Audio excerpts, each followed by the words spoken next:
ఒకప్పుడు ప్రశాంతమైన అడవి మధ్యలో ఒక నక్క ఉండేది. అది కేవలం ఒక నక్క కాదు, కాని ఇప్పటివరకు ఎవరికీ తెలియని అత్యంత సోమరి నక్క. ప్రతి ఉదయం పక్షులు కిలకిలలాడుతూ, ఉడుతలు ఉక్కిరిబిక్కిరి చేస్తుంటే సోమరి నక్క ఆవలిస్తూ, సాగదీస్తూ, నిద్రపోతూనే ఉండాలని నిర్ణయించుకుంది.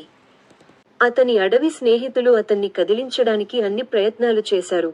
ఆడుదాం అని కుందేలు అంది. నాతో చేపలు పట్టడానికి రండి అని గుడ్లగూబను అరిచింది.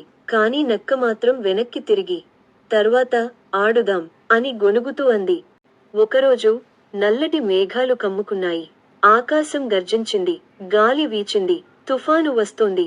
జంతువులన్నీ తమ ఇళ్లను భద్రపరచుకోవడానికి తొందరపడ్డాయి. కాని సోమరినక్క, అతను ఆకాశం వైపు కన్నుగీటాడు. చివరికి తుఫాను వచ్చినప్పుడు నక్కకు ఇష్టమైన నిద్రస్థలం బురదమయంగా మారింది.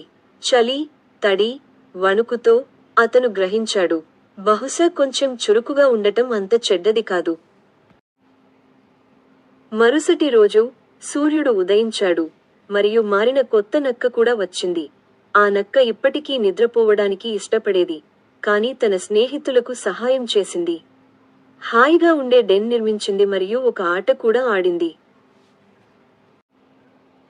కాబట్టి ఆ సోమరి నక్క ఇప్పుడు అంత సోమరిగా లేదు.